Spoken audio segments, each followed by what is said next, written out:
పార్వతీ రాజరాజేశ్వరాభ్యాం నమః. దక్షిణ కాశీగా ప్రసిద్ధిగాంచినటువంటి వేములవాడ శ్రీ రాజరాజేశ్వర స్వామి ఆలయంలో ఈరోజు మార్గశిర బహుళ అష్టమి, కాళభైరవాష్టమిగా పిలువబడుతున్నటువంటి ఈరోజు చాలా విశేషం.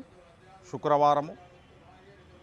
ఈరోజు ఆంతరంగిక పూజలో భాగంగా ఈ ఆలయంలో కాళభైరవ స్వామికి పంచామృత అభిషేకము, స్వామివారికి ప్రీతికరమైనటువంటి యొక్క ప్యాలాలతోని అభిషేకం జరిపి విశేషమైనటువంటి పూజలను జరిపించడం జరిగింది.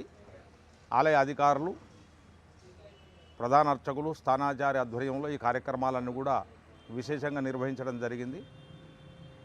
కాళభైరవుడు అంటే కాలస్వరూపుడైనటువంటి ఈశ్వరుడే ఆ రూపాన్ని ధరించి కష్టకాలంలో ఉన్నటువంటి ప్రతి భక్తునికి కూడా తాను ఉన్నాను అని చెప్పడానికి కొరకై ఉపాసన తంత్రశాస్త్రములో ఉపాసన భాగములో కాళభైరవ యొక్క ఉపాసన క్రమం చెప్పబడ్డది.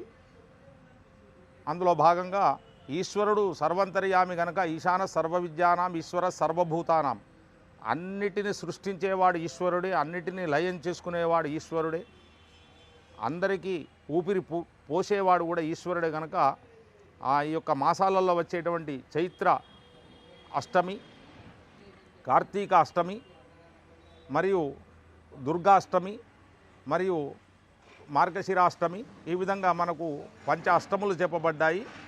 ఈ పంచ అష్టములలో ఎవరైతే కాశీయాత్ర కానీ లేదా ఇతరత్ర భైరవ ఉపాసన చేసేవాళ్ళు కానీ లేదా వారి కోరికలు నెరవేరకుంటే ఆ భైరవుని ప్రార్థన చేసినట్టుంటే తద్వారా వాళ్ళ కోరికలు నెరవేరుతాయి. కనుక ఆయన పేరు మీద ఈ అష్టములలో ఉపవాసం ఉండి, అంటే ఉపవాసం అంటే స్వామివారి దగ్గరగా అర్చన చేయడం, కడుపును మార్చడం కాదు, స్వామివారి దగ్గరగా అర్చన చేయడం. ఆ రోజంతా కూడా స్వామివారిని జపం చేసుకుంటూ ఉండడం వలన సమస్తమైనటువంటి యొక్క సుఖ సంతోషాలు కలుగుతాయని చెప్పి తెలియజేస్తున్నాం.